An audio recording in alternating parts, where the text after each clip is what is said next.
ስርዓትን ትይዛል።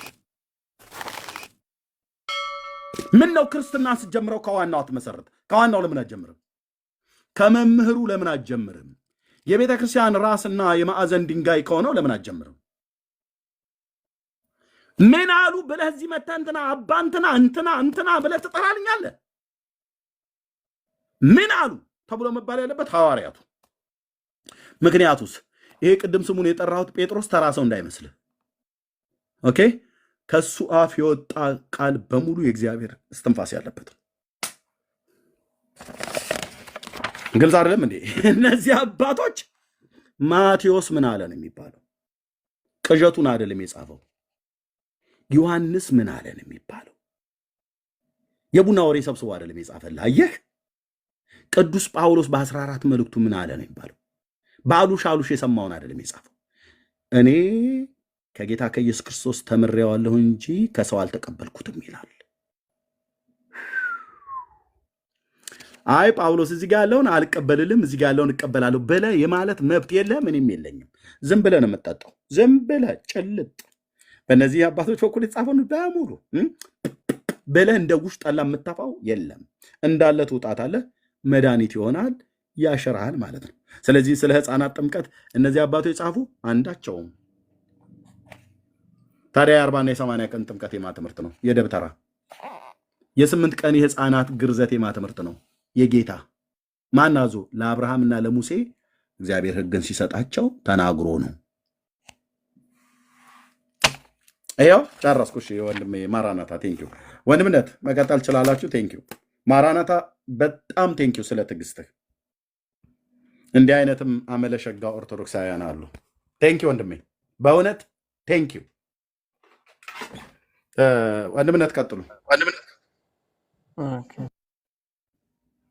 ወይ ሌሎች አውሩት፣ ተባረኩ። እሺ ቢኒያ ዳን እያለህ ወንድምነት። እሺ እሺ። ሰላም ማራናታ፣ እንዴት ናችሁ? ሁላችሁም ሰላም ናችሁ? አለን አለን። ከየት ቤተ እምነት? ከኦርቶዶክስ ነው ዳኒ። መጥቼ ነበረ እኮ ከዚህ በፊት። እሺ ከኦርቶዶክስ በጣም ጥሩ። ቢኒያም አለ? ቢኒ። እሺ ብሩኬ አለ? እሺ አለው ይመጥቻለሁ። ብሩኬ ካለ ግን ብሩኬ ቀጥል። ትንሽ እኔም ቢዚ ስለሆንኩ። ብሩኬ አለ? እሺ ተቀበለው እስቲ። እሺ ሰላም ብያለሁ ሁላችሁንም። የሚዬ ዳኒ፣ ዳጊሻ፣ ቢና፣ ቢኒ፣ ለንደን፣ ማራናታ ሁላችሁንም ሰላም ብያለሁ። ታች ያላችሁ ሁላችሁም ክርስቲያኖች እግዚአብሔር ከአባታችን ከጌታም ከኢየሱስ ክርስቶስ ጸጋና ሰላም ከሁላችሁ ጋር ይሁን። ስላገኘኋችሁ ደስ ብሎኛል። ተባረኩ። ማራናታ እንኳን ደህና መጣክ። እንኳን ደህና ቆየህ ብሩክ። ካለ ጌታ ይባረክ። ሁሉ ሰላም አለውልህ። ኤርሜ ደግሞ እግዚአብሔር ይመስገን አንድ መጽሐፍ ይላክልሃል። አሁን ያላሰብከው መጽሐፍ እነ ጴጥሮስ ማለት አድርገባ። አይ አንተን አይደለም። ኦኬ። እነ ጴጥሮስ ሰው እንዲገደል ያዘዙበት መጽሐፍ ተገኝቷል። እልክልሃለሁ አሁን ከሚላኩት ጋር መጽሐፎች ጋር። ምን? እሺ እነ ጴጥሮስ ሰው እንዲገደል ያዘዙበት መጽሐፍ አለ በኢትዮጵያ ኦርቶዶክስ። መጽሐፍ ሲኖዶስ ይባላል። እልክልሃለሁ፣ አብሬ እልክልሃለሁ። እሺ አፍጥ ነው። አብሬ እልክልሃለሁ። እሺ እሺ ማራናታ፣ አቤት ብሩክ፣ እንኳን ደህና መጣክ። እንኳን ደህና ቆየክ።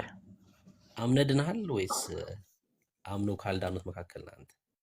አይ እኔ ድኛለሁ። ያው አንድ ጥያቄ ለመጠየቅ ነበር እኔ የገባሁት እኮ። የኛ መልስልንና ከዛ ትጠይቃለህ ደግሞ አንተ።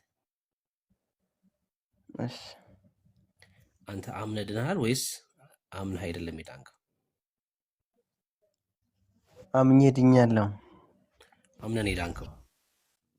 አዎ ኢየሱስ ክርስቶስን አምላክ መሆኑን ስለ አንተ ኃጢአት መሞቱን ደግሞ አንተን ስለማጽደቅ መነሳቱን አምነህ ነው የዳንከው አይደል? አዎ። መቼ ማለት ነው? እህ መቼ መቼ መች ነው አምነ የዳንኩት የዳንከው? ጌታን አዳኝ እንደሆነ አምነ መች ነው የዳንከው? ክርስቶስ ለእኔ የተሰቀለ ጊዜ የተሰቀለውማ ከ2000 ዓመት በፊት ነው። አንተ አምነ የዳንከው መሰቀሉን መቼ ነው ነው ጥያቄ። እዛ ሰዓት እኮ ነው ሁላችንም የዳነው። የሰው ልጅ እኮ የዳነ በዛ ሰዓት ነው አይደለ እንደ ብሩክ? ታዲያ አንተ የዛሬ 2000 ዓመት አምነህ ነው የዳንከው? ነበርክ አንተ ያኔ? ማለት እኔ ያልነበርኩማ የአዳም ዘር አይደለሁም እንዴ? እኮ አምነህ አይደለማ ዘር በመሆን ነው የዳንከው። ነው አይደለም? ሰው የሞተው ለሁሉም ዓለም ስለሆነ የሰው ፍጥረት ክርስቶስ ተሰቅሎ ደሙን አፈሶ ስጋን ቆርሶ ከዛ ጀምሮ የሰው ልጅ እንዳለ ይድነዋል። እኔም ደግሞ ከዛ መሀል አንዱ ነኝ ማለት ነው እኮ። ያ ማለት የአዳም ዘር በመሆን ነው እንጂ የዳንከው አምነህ አይደለም ማለት ነው። እኔ እየጠየክ ነው መቼ? እሱማ መቼ ድመል ታዲያ መቼ ንገር? እድሜ ንገር ብሩክ። አይደለም አምኜን የዳንከው አይደል ያልከኝ እኮ። መች ነው ያመንከው? አሁን የዛሬ 2000 ዓመት የለህም ማለት ነው አለክ። እሱማ የለኝም የለውም እዛ ሰዓትማ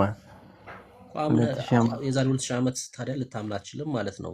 ጌታን አይ ማለት እኔ የፈለኩት እኔ የሰው ልጅ የአዳም ዘር ስለሆነ የአዳም ዘር ደግሞ ክርስቶስ ተሰቅሎ ደሙን አፈሶ ስጋን ቆርሶ ሲሰቀል ለኛ ቤዛ የሆነ ጊዜ እንዳለ የአዳም ዘር ስለዳነ እኔም ደግሞ ከሱ መሀል አንዱ ነኝ ብዬ ነው። እሺ በእምነት አይደለም የአዳም ዘር በሙሉ ስለዳነ ከነሱ መካከል ስለሆንኩ እኔም ድኛለሁ ነው መልስክ። መጽሐፍ ቅዱሳዊ ማስረጃ አስጠንሽ። በእምነት ነው እንጂ ወንድሜ በእምነት ነው እንጂ የማይመስል ነገር ነው። ችግር የለውም። እሺ የአዳም ዘር በሙሉ መዳኑን አሳየን። እሺ ከመጽሐፍ ቅዱስ ማለት ክርስቶስ ለአዳም አይደለ እንደ መጥቶ የተሰቀለው? አሳየን ማስረጃ። የአዳም ዘር በሙሉ መዳኑን ከመጽሐፍ ቅዱስ አሳየን።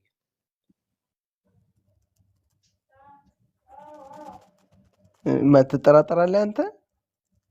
አዎ እኮ አንተ አይደለ መለስከው። ለአንተ መልስ ደግሞ የአንተ መልስ ማመን አይጠበቅብኝም። ማስረጃ አንተ መልስ መጽሐፍ እጄ ላይ የለኝም ብሩክ። የጥቅስም እንደዚህ እኛ ጋር ስላለ እኔ አሁን ቃሉን አውቃለሁ፣ ግን ጥቅሱ ቦታ የት እንደሆነ ነው የማላውቀው። የለም እንደዛ መጽሐፍ ቅዱስ ላይ እንደዛ የሚል ቃል የለም በጭራሽ። ክርስቶስ ለሰው ልጅ ቤዛ የሆነበት ቦታ የለም። እኔ ክርስቶስ ለሰው ልጅ ቤዛ አልሆነም እኮ አላልኩም። የኔ ጥያቄ አይደለም እሱ። ኢየሱስማ ለሰው ልጆች ነው ቤዛ የሆነው። ሰው ሁሉ ድኗል ላልከው ነው፣ የአዳም ዘር በሙሉ ድኗል ላልከው ነው እኔ ማስረጃ የጠየቅኩት። ታዲያ ክርስቶስ ለሁሉም ሰው አይደለ የሞተው? ለሁሉም ሰው ነው የሞተው። ትክክል ነህ። ሁሉም ሰው ዳነ የሚል ግን ማስረጃ አስጠኝ ነው። ክርስቶስ ኢየሱስ ለሁሉም ሰው ሞተ ማለት ሁሉም ሰው ይድናል ማለት አይደለም። አሁን ሙስሊሞች ድነዋል እንዴ በዚህ ሰዓት? እነሱ ስላላመኑ ነው ያልዳኑት እኮ። በቃ ሰው ካላመን አይድንም ማለት ነው። በቃ አለቀ። አንተ የምትድነው ስታምን ነው። አየህ የአዳም ዘር አይደሉም እንዴ እነሱ? አንተ እኮ ቅድም እንዳልከው የአዳም ዘር በሙሉ ድኗል አልክ። የአዳም ዘር አይደሉም ሙስሊሞች? ክርስቶስ ግን ለሞተው ለሙስሊም ለክርስቲያን ሳይሆን ለሁሉም ነው የሞተው። ግን እነሱ ያላመኑ ነው ያልዳኑት እንጂ። በቃ አንተ መች ነው ታዲያ አምነህ የዳንከው ነው? አየህ ጥያቄው አሁን ባለማመናቸው ካልዳኑ ሙስሊሞች፣ አንተስ መች ነው አምነህ ጌታን የዳንከው? ያመንኩት ጊዜ ነው እኔ የዳንኩት። መች ነው ያመንከው? እሱን ነው እየጠየኩ ያሉት። መቼ ነው ያመንከው ጌታን? መቼ ነው ያመንከው? የዛሬ 18 ዓመት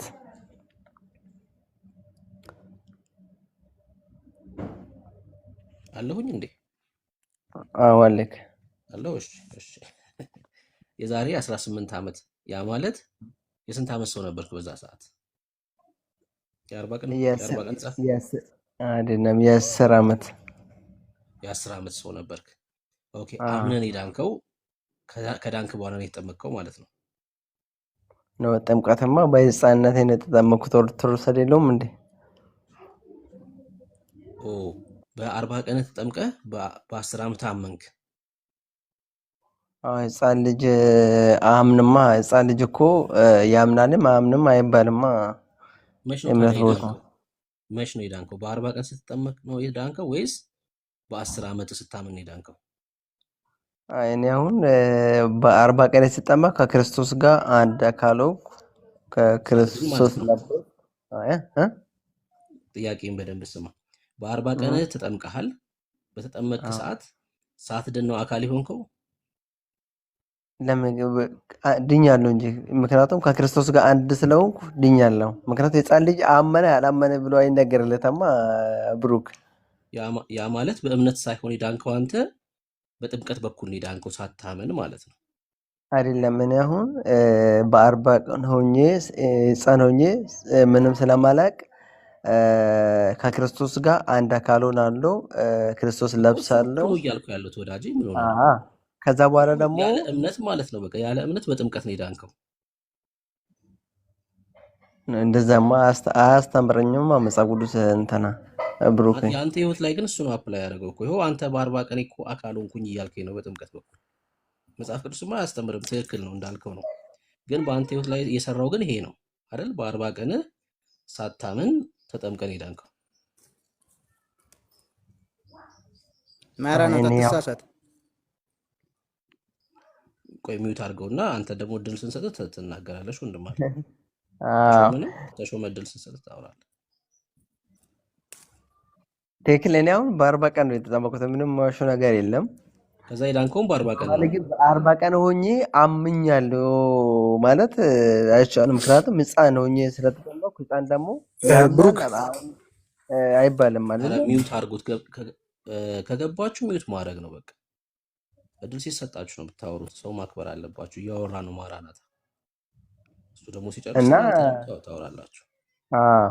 እና ሰው ደግሞ ከመጽሐፍ ቅዱስ ላይ ማራናታ ከመጽሐፍ ቅዱስ ያለ እምነት በ40 ቀኑ ተጠምቆ የዳነ አካል የሆነ ካለ መጽሐፍ ቅዱሳዊ ማስረጃ ስጠን እስኪ፣ ወይ ደግሞ ሀሳቡን ንገረን፣ እኛ እናወጣልሃለን። እሺ ሀሳቡን ለምሳሌ ሰው ከውሃና ከመንፈስ ሳይወለድ ዳግመኛ ሳይወለድ መንግስተ ሰማያት አይወርስም የሚል አለ። ለምሳሌ ይሄ ማለት የ40 ቀንም ልጅ የ1 ዓመትም ልጅ ሰው አይደለ? ሰው ብሎ የሚጠራ ሰው ነው የሚባለው። ትክክል ነው። ስለዚህ አሁን ዳግመኛ ካልተወለደ መንግስተ ሰማያት አይወርስም ይላል። ይሄ ማለት ምን ማለት ነው? ሰው ከዳኔ ነው መንግስተ ሰማያት የሚወርሰው እንጂ ካልዳኔ መንግስተ ሰማያት አይወርስም አይደለ? ስለዚህ መጽሐፍ ቅዱስ እንደዚህ ስለሚል እኔ አሁን ሕፃን ልጅ በ40 ቀን ተጠምቆ አልዳንም ማለት እኔ አልችልም እንደዛ። ምክንያቱም መጽሐፍም አያዘንም።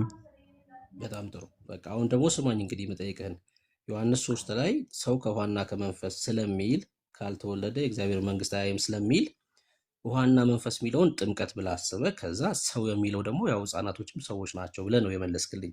እሺ ጥምቀት ነው ብዬ ልክ አንተን ጥምቀት አይደለም እኔ እንደዛ ብዬ አላምንም፣ ግን አንተ እንደተረዳው ጥምቀት ነው ብዬ ልመንልህና እዛ ክፍል ላይ ከዛ ሰው የሚል ቃል ስላለ የ40 ቀን መጠመቅ አለበት አልከኝ። ባያምንም ያው ሰው የሚል ቃል ስላለ ሰው ስለሚል የ30 ቀን የ30 ዓመት ሙስሊም ወስደህ ታስጠምቀዋለህ? ሰው ነው የሚለው እኮ እዛ ክፍል ላይ አይደል? የ30 ዓመት ሙስሊም ሳያምን ወስደህ ውሃ ውስጥ ትነክረዋለህ? እሱ ቤተሰቡ መጀመሪያ የክርስትና አማኝ ከሆነ አዎ የክርስትና አማኝ እናትና አባት። እሺ የራስህን ትምህርት መጨመር የለብህም። እሺ ቤተሰቡ ክርስቲያን የሆነ ሰው በህፃንነቱ ይጠመቅ ወይ ደግሞ ቤተሰቡ የክርስቲያን የሆነ የሚል ከዛ ክፍል ላይ ያሳየኝ። የእኛን ሀሳብ የምንጨምር ከሆነ መጽሐፍ ቅዱስ አይሆንም። እሺ ወንድሞች፣ በእውነት ለእግዚአብሔር ቃል ፍራቻ ሊያድርብን ይገባል። የእኛን ሀሳብ እየከተትን የሰው ትምህርት ማድረግ የለብንም መጽሐፍ ቅዱስን። አሁን እዛ ክፍል ላይ በቤተሰብ ነው ሰው የሚለው የሚሰራው ካልከኝ ከክፍሉ ላይ ነው ልታሳይ የሚገባው። እንዴት አንድ ብሩክ እንዴት መሰለ፣ ለምሳሌ አሁን የኔ እናትና የኔ አባት ኦርቶዶክስ ባይሆኑ እኔ ደግሞ ተወልጄ በ40 ቀን አያጠምቁኝም። ምክንያቱም እነሱ ይሄ አይደሉም አይደለ? ከቃሉ ላይ ነው የምታሳየኝ። አሁን ያንተን ትምህርት ከቃሉ ላይ ያሳየኝ። በቤተሰብ የሚለውን ከቃሉ ላይ ያሳየኝ። እዛ ክፍል ላይ ሰው ነው የሚለው። ሰው ከሆነ የ40 ቀንም ህፃን ሰው ነው፣ የ30 ዓመት ሙስሊምም ሰው ነው። በቃ የወሰድክ ውሃ ውስጥ መንከር ነው። ለምሳሌ የ30 ዓመት ሙስሊም ወስደህ ውሃ ውስጥ ነክረህ ብታወጣው ብሩክ ነበር። እሺ እንዳታስገቡት በቃ ከዚህ በኋላ ይሄን ሰው ደረቅ ሙስሊም ነበር፣ እርጥብ ሙስሊም ሆኖ ነው የሚወጣው አይደለ? ልክ ሕፃኑ ላይም አይ እንደዛው ነው የሚሆነው። ምክንያቱም እምነት የሌለው ጥምቀት ስለሆነ ማለት ነው። አይ እሺ በቤተሰብ ነው አስበው። ካልከኝ ግን ከቃሉ ላይ ነው በቤተሰብ የሚለው ልታሳይ ኦኬ እሺ፣ አሁን ለምሳሌ እንትን እኔ ጥቅሱን አላውቅም፣ ታመጣልኛለህ ሀሳቡን ንገር። አሁን የሊዲያ ቤተሰቦች የተጠመቁ አለ አይደለ? እሺ አሁን እሷ ከነ ቤተሰቡ ነው የተጠመቁ አይደለ? እነሱ እሷ ቤተሰብ ውስጥ ሕፃን ልጅ የለም ብለን ታምናለህ? እንደዛ ብለን መውሰድ አንተ እንችላለን። ነህ እኮ እሱን ማሳየት ያለበት። ትምህርት የሰራ ሰው ነው ማሳየት ያለበት። እዛ ስለዚህ ቤተሰብ አሁን ውስጥ እዛ ቤተሰብ ውስጥ ብሩኬ ማራናታ ህፃናቶች ሊያምኑ ማመን የማይችሉ ህፃናቶች ተጠምቋል ብሎ የሚያምን ሰው ነው ከክፍሉ ማሳየት ያለበት። እኔማ ክፍሉ በግልጽ ስለማይናገር ትምህርት አልሰራሁበትም፣ ዝም ነው ያልኩት። ዝም ያለ ሰው ማስረጃ አይጠየቅም። በቃ ዝም ነው። ክፍሉ አይናገርም በግልጽ አይደለ? የ40 ቀን ስንት ዓመት ቤተሰቦች እንዳሉ አይናገርም።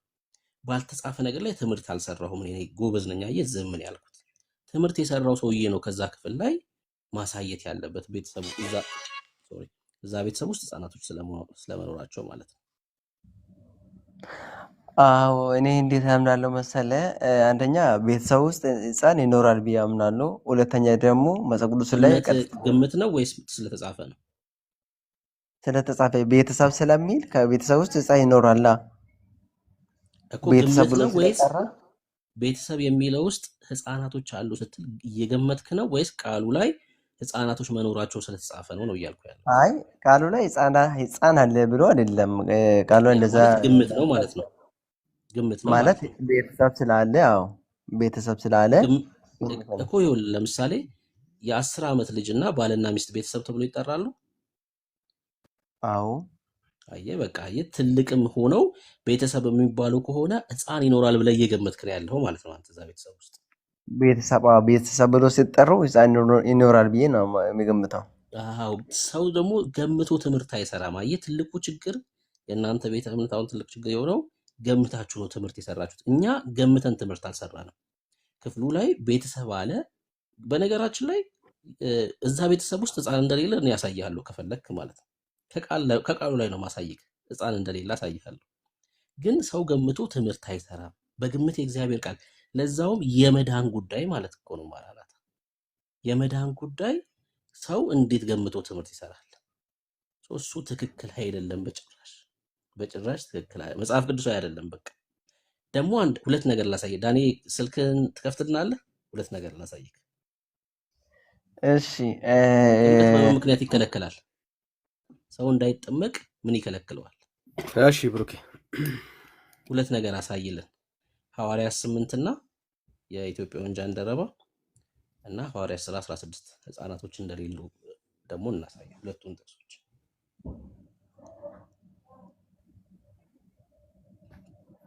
ሊዲያን ቤተሰቦች ስታንብብልኝ እስቲ። እዛ የሊዲያ ቤተሰቦች እናነብላለን።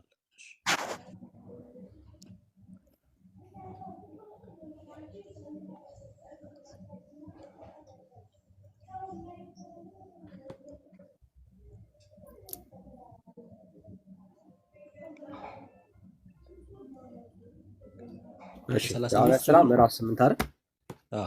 እሺ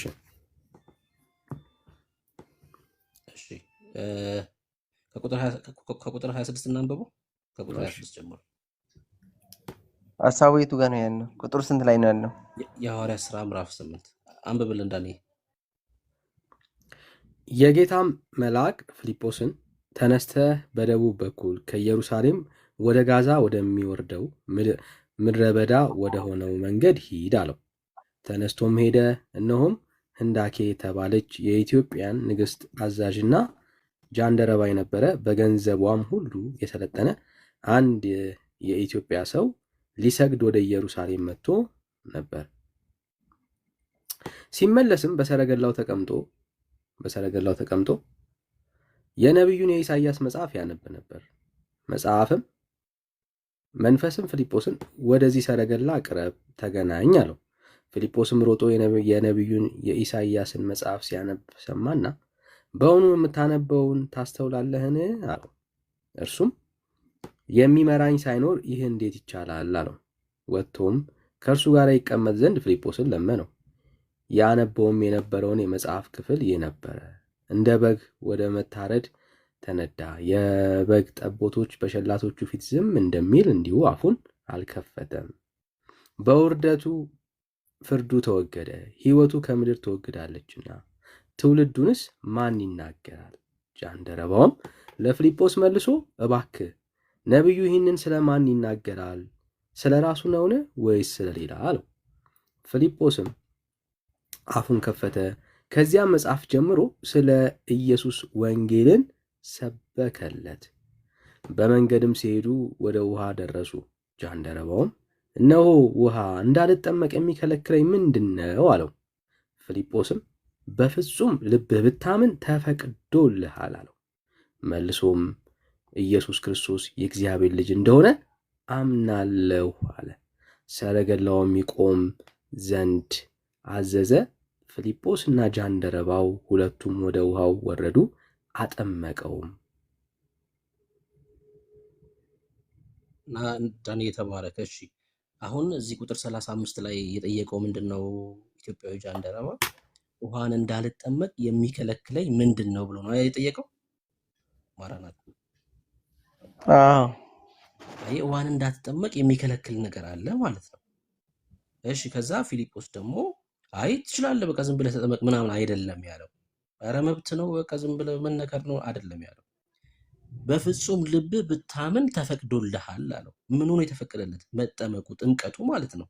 ምን ከሆነ በፍጹም ልብ ብታምን ተፈቅዶልሃል። ካመነም ይሆናል ወይ ይጠመቃል ማለት ነው።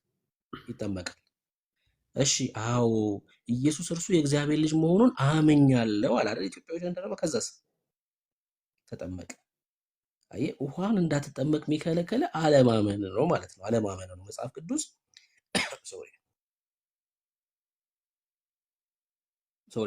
መጽሐፍ ቅዱስ ምንድነው የሚከለክለው? እምነት ከሌለ መብት እኮ ነው። ውሃ ውስጥ ገብተህ መነከር መብት ነው፣ ግን መጽሐፍ ቅዱሳዊ አይደለም። የሰው ስርዓት ነው የሚሆነው ማለት ነው። በፍጹም ልብ ስታስብ ማለት ነው። ሲጀመር ያለ እምነት ጥምቀት አያካሄድም እኮ። መጀመሪያ ሰው አምኖ ነው መጠመቅ አለበት። ሰላምንማ ከተጠመቀ እሱ ሸር ነው የሚባለው። እኔም በሰላምንም ግን ንግግርህ እኮ ትክክል ያልሆነው ሰው ሳያምን መጠመቅ የለበትም ትልና ማራናታ፣ ግን አንተ አምነህ አልተጠመቅም። ንግግርህ በህይወት ላይ አልሰራም ነው እያልኩ ያለሁት። ይቅርታ እንደ አባ በመሀል መግባት እችላለሁ? አትችልም። ሲጨርስ ነው ቆይ እንጨርስና ተጋባን። እንትን አሁን የህፃናት ጥምቀት አንተ ስለምትቃወም ነው። አሁን የህፃናት ጥምቀት አለ ብዬ ነው የማምነው። እኔ እንዳልቃወም ከቃሉ ላይ አሳየኝ። ታዲያ እኔንም ፍጹም ማስባል አለብህ። አሳየኝ ከቃሉ ላይ መጽሐፍ ቅዱሳዊ መሆኑን፣ ከዛ እኔ ዝም እላለሁ። ችግር የለውም፣ አልቃወምም ማለት ነው። የተቃወምኩት እንደ ቃሉ ላይ ስለሌለ ነው። እሺ አሁን ለምሳሌ ሂዱ በአብ በወልድ በመንፈስ ቅዱስ ሆይ ቢኒያም አንዴ ቆይ። ቢኒ እሺ፣ አውቃ ነው እንደከፈትከው ማይክ። እሺ ለሞዴሬተሮች እንትን ማስታወቂያ የነገርኩህ እያወሩ ስለሆነ እኔ ሀሳብ ልስጥና ወደ ስራ ልገባ፣ ሰውን ፈቀዱልኝ። አንድ ወገኖች ሚዩት አድርጉ። ሁለቱ እያወሩ ስለሆነ ሚዩት አድርጉ። እያወሩ ስለሆነ እነሱ ሲጨርሱ አስገቡ፣ አስወጡ። ግን እያወሩ መሀል ላይ አታስወጡ፣ አታስገቡ። በቃ ይጠብቁ ሰዎችም አሉ፣ በቂ ሰው አለ እና እንደዛ አድርጉ። ተባረኩ። በቃ ቀጥሉ። ብሩኬ እንትን በጣም ይረብሻል መሀል ላይ። ጥሩ ሀሳብ ተነስቶ የተወራ እንትን ይሆናል። እሺ ብሩኬ ቀጥሉ። እና ብሩኬ አሁን በአብ በወልድ መንፈስ ቅዱስ እያጠመቃቻቸው ደቀ መዛሙርት ያድርጉ የሚል አለ። አሁን ይሄ መጀመሪያ ጥምቀት ነው የቀደመው አይደለ? ከትምህርት ጥምቀት ነው የቀደመ። መጀመሪያ ያጠምቃል፣ ከዛ በኋላ ደግሞ ያስተምራል ነው አይደለ? እዚህ ቦታ አይቀድምም። ከትምህርት የሚቀድም ጥምቀት የለም። ያ ማለት ምን ይሆናል መሰለህ? መንገድ ላይ ያገኘውን ሰው እያጠመቅ ታስተምራለህ የሚል ትምህርት ነው እየሰራ ያለው። አሁን ችግሩ ይኸውልህ፣ ይሄ ክፍል ለህፃናት ነው፣ ይሄ ክፍል ለአዋቂዎች ነው እያላችሁ የምትከፍሉት እናንተ ናችሁ። በማቴዎስ 28 መሰረት ጥምቀት የሚቀድም ከሆነ መንገድ ላይ ያገኘውን ሁላ እየጎተት ከውስጥ እየነከርክ ነው የምታስተምረው ማለት ነው። ይሄ እግዚአብሔር ሀሳብ አይደለም። ሰው ክርስቶስ ሲጀምር ማለት ነው ጥምቀትን እንኳን እኮ በእምነት ካልተጠመቁ እንዲሁ ያድናል እንዴ? እናንተ እንደዛ ነው የምታምኑት? አልገባኝም ምን እያላችሁ ነው እንደሆነ። ያላወቀ ሰው ያላወቀ ሰው እንደዛ እ? አሁን እንደዛ ሳይሆን አሁን ጥቅሱ እኮ ኖርማሊ ማቴዎስ 28 19 አይደለ? ጥቅሱ እንደዛ ነው። አዎ እኮ እሱ እንደዛ ከሆነ አዎ አልኩ። ያኛው እያጠመቃችሁ ይላል። መጀመሪያ አዎ እያጠመቃችሁ እያስተማራችሁ ደቀ መዛሙርት ያድርጉ ይላል። አዎ መጀመሪያ አጥምቆ ነው የሚለው አይደለ? እኮ አንተ አሁን እዛ ክፍል ላይ ሰው ሐዋርያቶቹ በመንገድ እየያዙ ሚዩት አታርገው፣ ችግር የለውም። ሐዋርያቶቹ ሰዎችን እየያዙ እያጠመቁ ነበር የሚያስተምሩት እያልከኝ ነው? አዎ መጀመሪያ በያኛው ክፍል መሰረት ያው እያጠመቁ ከዛ በኋላ እያስተማሩ ደቀ መዛሙርት ያደርጋሉ ማለት ነው። ያ ማለት የኢትዮጵያ ኦርቶዶክስ በያኛው ጥቅስ መሰረት ማለት ነው። አይልም፣ እንደዛ አይልም። አንተ ስላልተረዳኸው ነው እንጂ እንደዛ አይልም። እስቲ ጥቅሱን እናንብበው። እስቲ ዳኒ ያውጣልን እስቲ። ጥቅሱ አንተ እንዳልከው አይልም አላልኩም፣ አልተረዳከውም ነው ያልኩህ። ጥቅሱማ አንተ እንዳልከው እኮ ነው የሚለው። እሺ ግን ምን ምንድነው አሁን በዛ ጥቅስ መሰረት የኢትዮጵያ ኦርቶዶክስ ያላመኑ ሰዎችን እያጠመቀች ነው የምታስተምረው? አዎ እኛ አሁን ያኛው መሰረት አድርገን የህፃናቶችን ጥምቀት አንቃወምም። ምክንያቱም አንደኛ ጥምቀት የአዋቂዎችስ ሲሆን የዋቆት ሲሆን ደግሞ ማርቆስ 16 ማለት ነው። እሱን እኮ ነው የምልህ። ይሄ ነው ሰው ሰራሽ ትምህርት እያልኩ ያለሁት። ማቴዎስ ወንጌል ምዕራፍ 28 ለህፃናት ነው የሚላሳየኝ ከክፍሉ ላይ። ይሄ እኮ ነው ትልቁ ችግር። አየህ ማርቆስ 16 ሲሆን ለአዋቂዎች፣ ማቴዎስ 28 ሲሆን ለህፃናት ብለህ የከፈልከው አንተ ነህ። እስኪ ከቃሉ ላይ ያሳየኝ። ይሄ ለህፃናት ነው የሚላሳየኝ ከቃሉ። ማቴዎስ 28 19 ላይ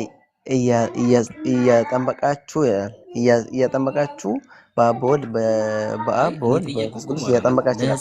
ማርቆስ 16 ላይ ደግሞ እያስተማራችሁ ይላል። ሚዩት አታርገው እሺ፣ ችግር የለውም። አንተን አይደል ሚዩት እያደረክ ያለው?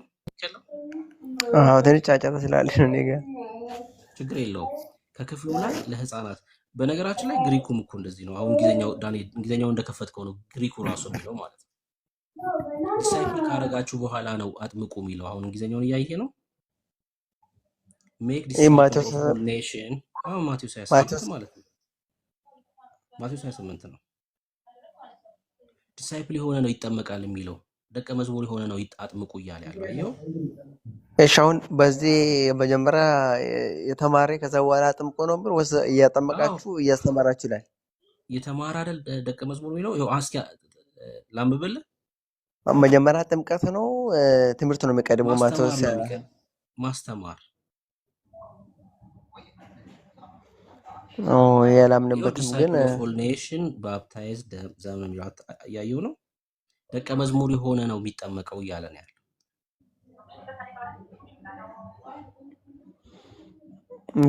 በዚህ ያላምንበትም ግን ይሁንን እንለፈው በቃ። ይሄንን ግን እሺ በእንግሊዝኛው ነው አላምንበትም ያልከው? አላምንበትም። ምክንያቱም እኔ በአማርኛ ሁሉ ጊዜ ሳነቡ ሁሉ ጊዜ በሱ ነው የተማርኩትና አላምንበትም። የኢትዮጵያ ኦርቶዶክስ አንድምታስ ትቀበላለህ? አሁን ኦርቶዶክስ ደግሞ አንድምታውም ደግሞ የሚለው ምንድን ነው? አስተምራችሁ አጥምቁ ብሏል ነው ያለችው የኢትዮጵያ ኦርቶዶክስ በዛ ክፍል መሰረት ማቴዎስ 28 19 የተረጎመችበት በአንድምታው ማለት ነው። እስቲ እኔ አልሰማሁም እስከዛሬ እንደዛ። እሱን እናሳይክ። ዳኒ ያለ መጽሐፉ ካልሆነ በፒዲኤፍ ከፍትለታለሁ። ካላችሁ ከሌላችሁም ወደ ሌላ ነገር እንትን መቀየር እንችላለን። ችግር የለውም።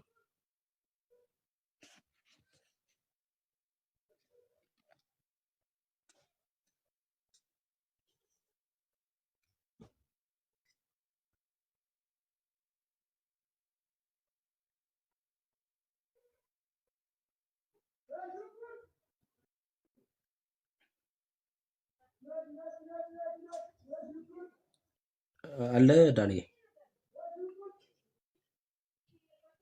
ብሩኬ እያወጣው ሰው እሺ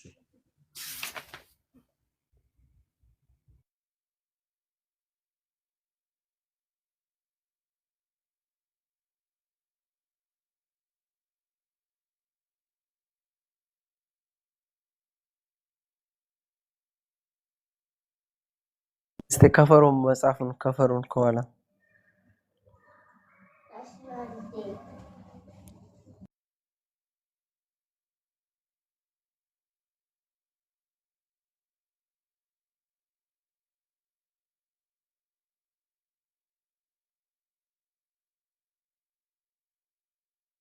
እሺ ክፈተው እስቲ እሺ ክፈተና አንብበው።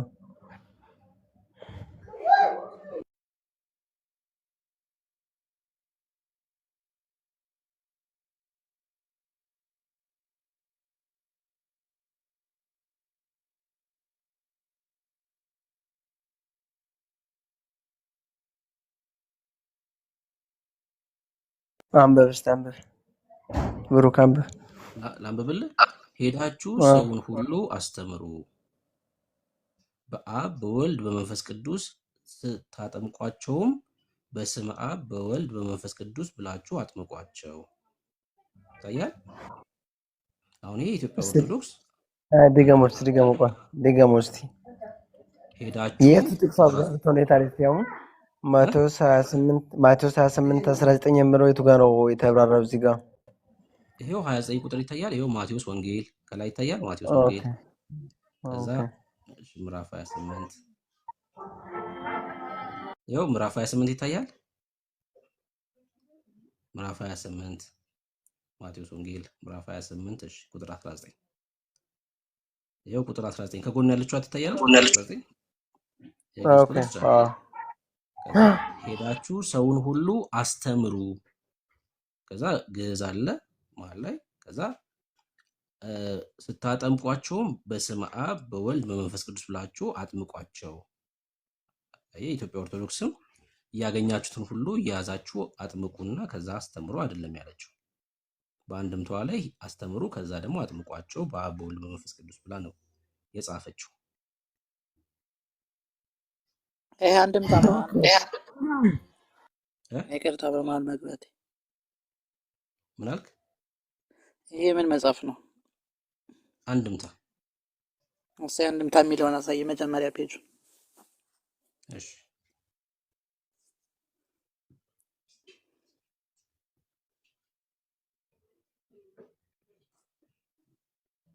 ይኸው አንብብ።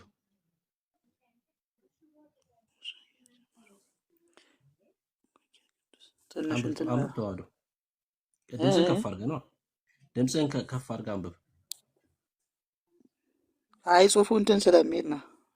ወንጌል ቅዱስ ይላል አይደል? ከዛ አንድም የጌታችን ተው ነው የኢየሱስ ማየት የፈለጉ ክርስቶስ ቅዱስ ወንጌል ከቀድሞ አባቶች ጀምሮ ሲወርድ ወንጌል ነው እንጂ ሲዋረድ። አንድምታ አይደለም። ኧረ እባክህ እኔ አሁን ተረጋጋ የፈለግኩት አንድምታ የሚለው ነው። እኮ ተረጋጋ። አንብብ ስለ አታነብ። እኔ ሳነብ ደግሞ አሰማ እንዴ። ከቀድሞ አባቶች ጀምሮ ሲወርድ ሲዋረድ የመጣ ንባብና ትርጓሜ በአንድምታ አይልም? ኦኬ እሺ ቀጥል። ንባብና ትርጓሜ ማለት አንድምታ ማለት ነው። ከዛ ከታች በማን የታተመው? ዳንኤል ታተመ ዝንቱ መጽሐፍ ምናምን። እሺ ከዛ በትንሣኤ ዘጉባኤ ማተሚያ ቤት በተክለ ሃይማኖት በነበሩበት ዘመን ማለት ነው። እሳቸው ጳጳስ በነበሩበት ዘመን ሰው የኢትዮጵያ ኦርቶዶክስ አንድምታ መጽሐፍ ነው። ይሄ አራቱ ወንጌላት ነው። ማቴዎስ ወንጌል ብቻ ሳይሆን አራቱንም ወንጌላት የተረጎመችበት ማለት ነው።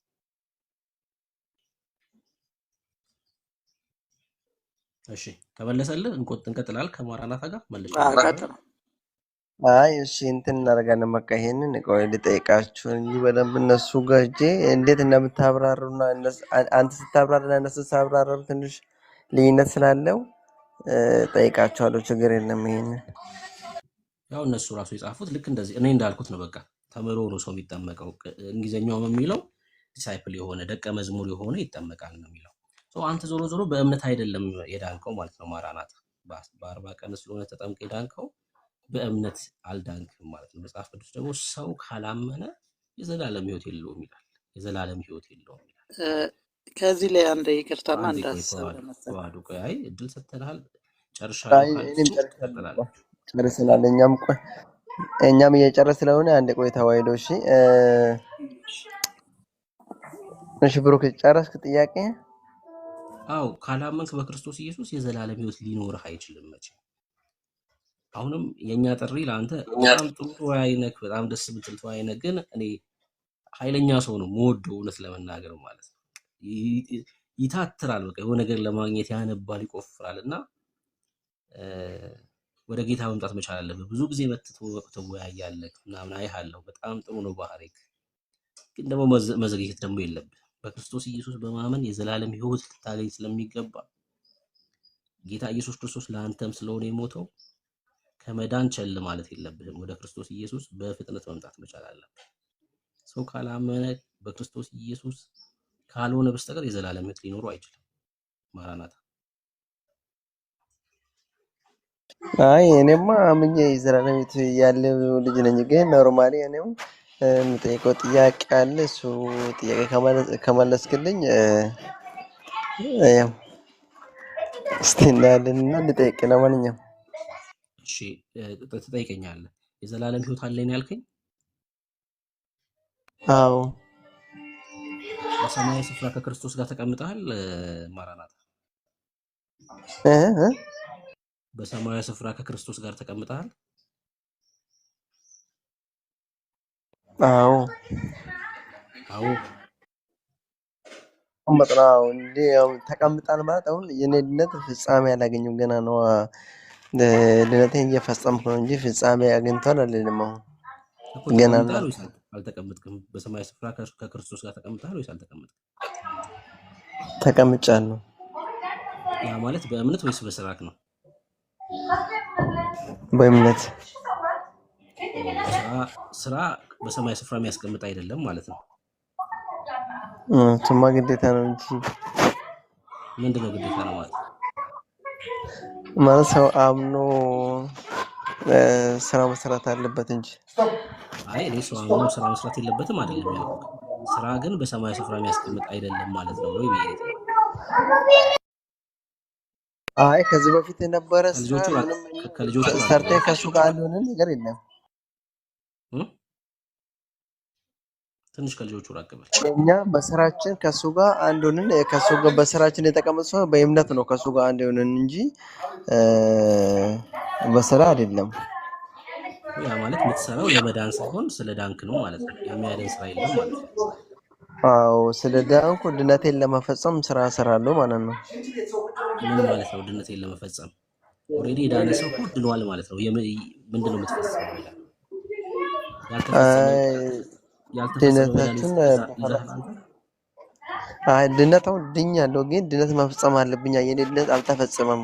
ድነታችሁ በፍርሃትና በመንቀጥቀጥ ተፈጽሙ ስለምን መጽሐፍ ገና ድነቴን ልፈጽም ነው ማለት ነው እንጂ ተፈጸመ ማለትማ አልችልም ማለት ነው እኮ። ያንተ ድነት ያልተፈጸመ ነው ማለት ነው። ጌታ ጀምሮት አንተ የምትፈጽመው ድነት ነው ያለ ማለት ነው በእጅ ላይ ማለት። እኔ አሁን ድኛለሁ። ይሄ ድነት ግን እንዳይጠፋ እንዳይወስድብኝ በፍርሃትና በመንቀጥቀጥ አካሄዳለሁ ማለት ነው። እስከ መጨረሻ ቆያለሁ ማለት ነው። እንደዚህ እናድርገው ግልጽ እንዲሆንልኝ። ኦልሬዲ ድነሃል። ለመዳን አትሰራም አይደለ? ለመዳን አትሰራም። ድነት እንዳይጠፋ ነው የምትሰራው እንጂ ድነት እንዳይጠፋብህ ነው እንጂ የምትሰራው ለመዳን አትሰራም። አዎ ድነት እንዳይጠፋ እና ደግሞ ጌታ መምሰል አለብኝ። ምክንያቱም ብትወዱኝ ትእዛዝ ፈጽሙ ስላለ የእሱ ትእዛዝ ደግሞ ፍሬ ማፍራት አለባችሁ ስላለ ግዴታ እኔ ድኛለሁ ብዬ ቁጭ ማለት ሳይሆን ድነቴን ለማሳየት ግዴታ ስራ እሰራለሁ ማለት ነው። እኔ ለምሳሌ አሁን ስራ ካልሰራው ማለት ስራ መልካሙ ስራ እኛ መልካም ስራ መስራት በኢየሱስ ክርስቶስ ተፈጠርን ስለሚለው መጽሐፉ መልካም ስራ መስራት ግዴታ ነው ማለት ነው። መልካም እሺ። አሁን ጥያቄህን በደንብ ትሰማለህ። ከዚህ ቀጥሎ ያለው ማራናታ አዲስ ፍጥረት ስለሆነ ነው የሚሰራው። መልካም ስራ የሚሰራው ለመዳን አይሰራም ማለት ነው። ኦልሬዲ ድኗል። ይሄ ክርስቲያን ትምህርት ነው። በቃ ተስማምተናል። በዚህ የሚያድን ስራ የለም ብሎናል። የምሰራው ግን ላለመጥፋት ነው። ላለመጥፋት እሰራለሁ ብሏል። አሁን ደግሞ ይህን ትምህርት እንፈትሽ። ለምን የምሰራው ኦልሬዲ ዳንኩ አዲስ ፍጥረት ስለሆንኩ ነው እየሰራው ያለሁት። በቃ ትክክል ነው። ላለመጥፋት ነው የምሰራው ያለውን ደግሞ እስኪና እናንተ እናድርጓል ውድቅ እናድርገው፣ ችግር የለውም። እሱ በመጽሐፍ ቅዱስ ደግሞ ማለት ነው ላለመጥፋት ነው የምትሰራው አይደል? ማራናት። ድነቴን ለመፈጸም ነው የምሰራው። እሺ፣ ያ ማለት በአንተ ንጽህና ነው የአንተ ድነት የሚረጋገጠው። ንጽህና ማለት የልቦና ንጽህና ማለት ነው አይደለ? እኮ በአንተ ቅድስና ነው የአንተ ድነት የሚረጋገጠው። ማለት ድነት የማይጠፋው በአንተ ቅድስና ነው። ምን አልከኝ ብሩኬ? በአንተ ንጽህና ቅድስና ነው ድነት የሚረጋገጠው። ትክክል ነህ። አንተ በዚህ ሰዓት እግዚአብሔር ፊት የሚያቆምህ ንጽህናና ቅድስና አለ። በአንተ በራስህ ስራ ነው እያልኩ ያለሁት፣ በክርስቶስ አይደለም። የአንተ ስራ በእግዚአብሔር ፊት ቅድስና፣ በእግዚአብሔር ፊት ነውር አልባ ነው፣ ምንም እንከን የለበትም። እኔማ ኃጢአተኛ ነኝ። አሁን እግዚአብሔር ፊት እኔ ንጹህ ነኝ ብዬ ራሴን እንትን አይደለም። ምክንያቱም በእግዚአብሔር ፊት ንጹህ ካልሆንክ ሰው ልጅ ድነትን አጥተሃል ማለት ነው። ስለምሰራ ንጹህ ነኝ ማለት አልችልም። ያ ማለት ድነትን አጥተሃል ማለት ነው። በራስህ ሚዛን፣ በራስህ ንግግር ንጹህ ስላልሆንክ ድነትን አጥተሃል ማለት ነው። ኦልሬዲ አንተ ማስጠበቅ አልቻልክም ማለት ነው። አይ ማለት እንደዛ ሳይሆን እኔ አሁን ራሴ ንጹህ ነኝ አይደለም። አሁን ኃጢአት በየሰዓቱ በየጊዜ ኃጢአት ስለምሰራው እኔ ኃጢአት የለብኝም ካልኩ ለእኔ ራሱ ጥሩ አይመጣም ማለት ነው። ምክንያቱም በአንተ ሚዛን መሰረት ኃጢአት የለብኝም የምትል ከሆነ ማለት ኃጢአት የለብኝም ብዬ አልናገርም ካልከኝ ኃጢአተኛ ደግሞ ድነቱን ማስጠበቅ አልቻለም እና ድነትን አጥተሃል ማለት ነው። በአንተው ንግግር መሰረት ማራናት ነው። እንደዛ ሳይሆን እኔ ድነቴ እንዳይጠፋብኝ ምን አደርጋለሁ? ንስሐ እገባለሁ፣ ጌታን ለምናለሁ፣ ከኔ የሚጠበቀው መልካሙን ስራ እሰራለሁ። እነዚህ ድነቴ እንዳይጠፋ ይረዳኛል ማለት ነው። ፖይንቱ ይሄ ነው። እሺ አሁን ድነትህን እንዳታጣ የሚያደርገው የአንተ ንጽህና ሳይሆን በክርስቶስ ኢየሱስ በንስሐ መታጠብ ነው ማለት ነው። በንስሐ መታጠብ አስፈልጋም። የኔ የልብ ንጽህና ያስፈልጋል። የአንተ ልብ ንጽህናማ አይደለም አልከኝ እኮ። ንጹህ አይደለሁም አልከኝ እኮ። ኃጢአት እሰራለሁ፣ እበድላለሁ አልከኝ።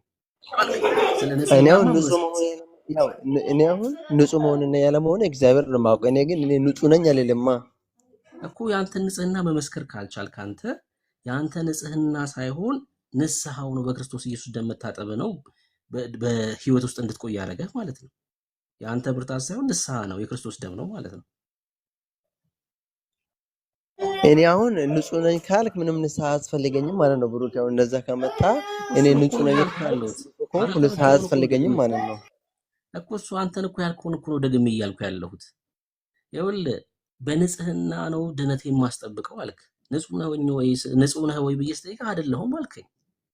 ንጹህ ያልሆነ ሰው ደግሞ ይጠፋል ድነቱ ማለት ነው በእናንተ ትምህርት መሰረት። ያ ማለት ድነት ጠፍቷል ወይ ስለ አይ ንስሐ እገባለሁ አልከኝ። ንስሐ የምትገባ ከሆነ ደግሞ የአንተ ስራ ሳይሆን ድነት ማስጠበቅም የክርስቶስ ደም ነው ማለት ነው። ንስሐ መግባት ማለት መመለስ ማለት ነው አይደል? ሰው ስትመለስ የክርስቶስ ደም ያጥብሃል ማለት ነው። የሚያጸናህም የክርስቶስ ደም ነው ማለት ነው እንጂ አንተ ንጽህና የአንተ ብርታት አይደለም ማለት ነው። አንተማ ሰዎች ነን እኮ። እኔ እኮ እንዴት ነው ራሳችን የምንመለከተው? እንደው ኃጢአታችን እንደው በሰው ፊት የሚገለጥ ቢሆን እኮ የሚታይ ቢሆን እኛ ወተን እንሄዳለን እንዴ በአስፋልት እንኳን? እሺ ኃጢአታችን ጠረን ቢኖረው ወተን እንሄዳለን እንዴ በአስፋልት ላይ? አንሄድም እኮ። ለምን? በቃ ማንንም ማታለል አንችልም በዚህ ጉዳይ። ታዲያ ማን ነው ያቆየን ታዲያ በእግዚአብሔር ቤት ውስጥ? የክርስቶስ ደም ነው። በቃ ሁሌም የክርስቶስ ደም ነውር አልባ እያደረገን ነው ያቆየን። በቃ ምንም እኮ ጥያቄ የለው። ታዲያ በድነትም እንዳይጠፋ የሆነው የክርስቶስ ደም ስላለ ነው ማለት እኮ ነው።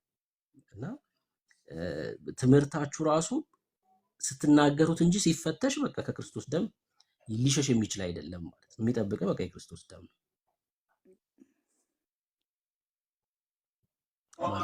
እሺ ጥያቄ ነብህ ምንድን ነው? እሺ ጠይቀኝ። ያለመለስከው ጥያቄ አለ?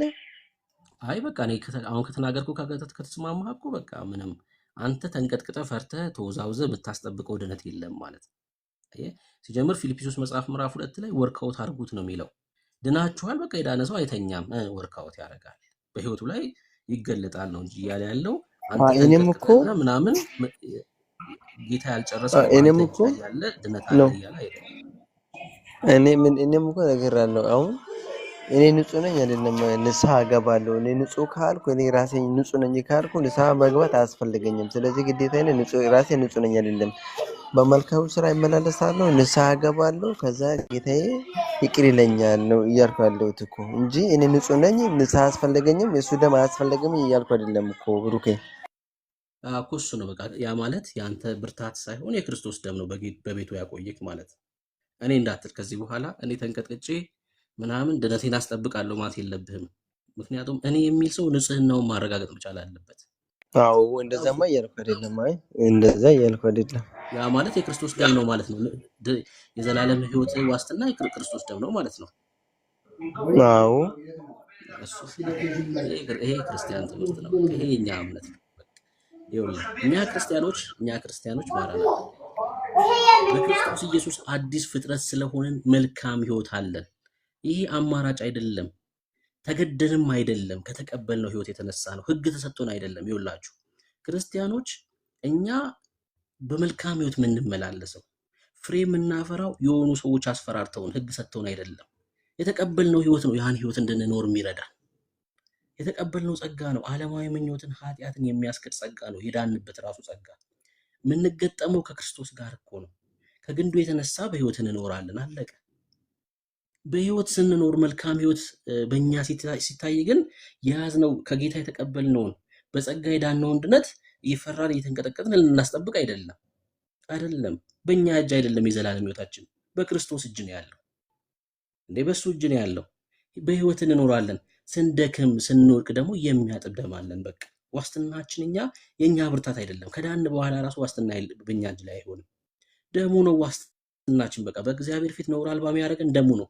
በእኛ እጅማ ቢሆን ዋስትናችን የዘላለም ሕይወት ዋስትናችንማ አንድ ሰው የዘላለም ሕይወት አያገኝም። በቃ እንዴ በዚህ በሰው ፍጥረት ታሪክ ማለት ነው በእግዚአብሔር ፊት ነውር አልባ ሰው የለም።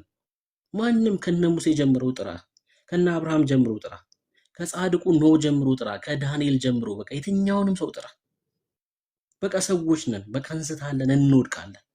በዚህ ምድር ላይ የሰው ስጋን ይዞ መጥቶ በሰው ስጋ ተገልጦ በስጋና በደም ተካፍሎ ነውር አልባ የሆነው ኢየሱስ ክርስቶስ ብቻ ነው። በቃ አለቀ። እሱ ፍጹም ሰው ፍጹም አምላክ ነው። ነውር አልባው እሱ ብቻ ነው። ኃጢአት የማያውቀው እሱ ብቻ ነው። ከዛ ውጭ ሁሉም ይደክማል፣ ሁሉም ይወድቃል። ታዲያ ማን ነው ዋስትናችን? ክርስቶስ ኢየሱስ ደም ነው። በቃ